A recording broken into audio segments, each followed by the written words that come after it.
Setelah Yesus selesai berpesan kepada ke-12 murid-Nya, pergilah ia dari sana untuk mengajar dan memberitakan Injil di dalam kota-kota mereka. Yesus dan Yohanes Pembaptis. Di dalam penjara, Yohanes mendengar tentang pekerjaan Kristus, lalu menyuruh murid-muridnya bertanya kepadanya, "Engkaukah yang akan datang itu? Atau haruskah kami menantikan orang lain?" Yesus menjawab mereka, "Pergilah dan katakanlah kepada Yohanes apa yang kamu dengar dan kamu lihat. Orang buta melihat, orang lumpuh berjalan, orang kusta menjadi tahir, orang tuli mendengar, orang mati dibangkitkan, dan kepada orang miskin diberitakan kabar baik. Dan berbahagialah orang yang tidak menjadi kecewa dan menolak Aku." Setelah murid-murid Yohanes pergi, mulailah Yesus berbicara kepada orang banyak itu tentang Yohanes. "Untuk apakah kamu pergi ke padang gurun, melihat buluh yang digoyangkan angin kian kemari? Atau untuk apakah kamu pergi, melihat orang yang berpakaian halus? Orang yang berpakaian halus itu tempatnya di istana raja.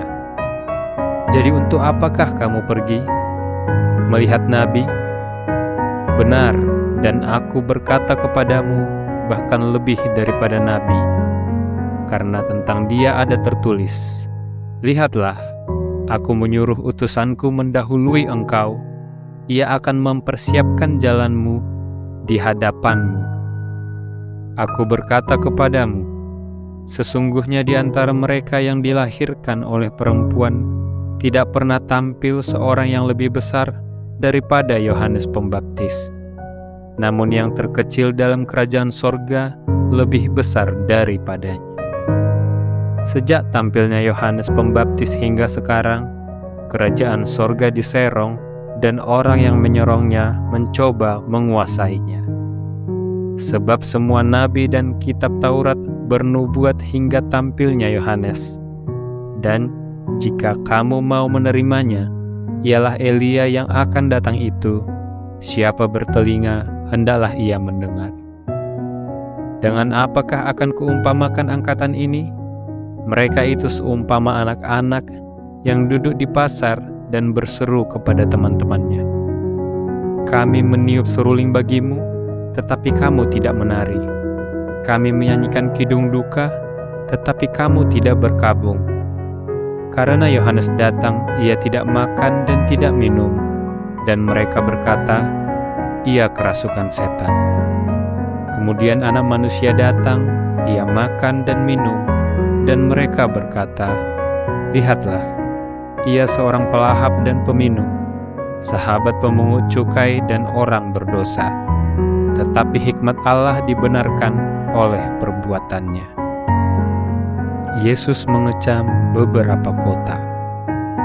Lalu Yesus mulai mengecam kota-kota yang tidak bertobat, sekalipun di situ ia paling banyak melakukan mukjizat-mukjizatnya. "Celakalah engkau Korazim, celakalah engkau Betsaida, karena jika di Tirus dan di Sidon terjadi mukjizat-mukjizat yang telah terjadi di tengah-tengah kamu, sudah lama mereka bertobat dan berkabung. Tetapi Aku berkata kepadamu, pada hari penghakiman, tanggungan Tirus dan Sidon akan lebih ringan daripada tanggunganmu. Dan engkau Kapernaum, apakah engkau akan dinaikkan sampai ke langit? Tidak, engkau akan diturunkan sampai ke dunia orang mati. Karena jika di Sodom terjadi mukjizat-mukjizat yang telah terjadi di tengah-tengah kamu, kota itu tentu masih berdiri sampai hari ini. Tetapi Aku berkata kepadamu, pada hari penghakiman, tanggungan negeri Sodom akan lebih ringan daripada tanggungan." Ajakan Juru Selamat. Pada waktu itu berkatalah Yesus, "Aku bersyukur kepadamu, Bapa, Tuhan langit dan bumi, karena semuanya itu Engkau sembunyikan bagi orang bijak dan orang pandai, tetapi Engkau nyatakan kepada orang kecil. Ya Bapa, itulah yang berkenan kepadamu. Semua telah diserahkan kepadaku oleh Bapakku, dan tidak seorang pun mengenal anak selain Bapa, dan tidak seorang pun mengenal Bapa selain anak, dan orang yang kepadanya anak itu berkenan menyatakannya. Marilah kepadaku semua yang letih lesu dan berbeban berat, aku akan memberi kelegaan kepadamu. Pikulah kuk yang kupasang dan belajarlah padaku, karena aku lemah lembut dan rendah hati, dan jiwamu akan mendapat ketenangan. Sebab kuk yang kupasang itu enak, dan bebanku pun ringan.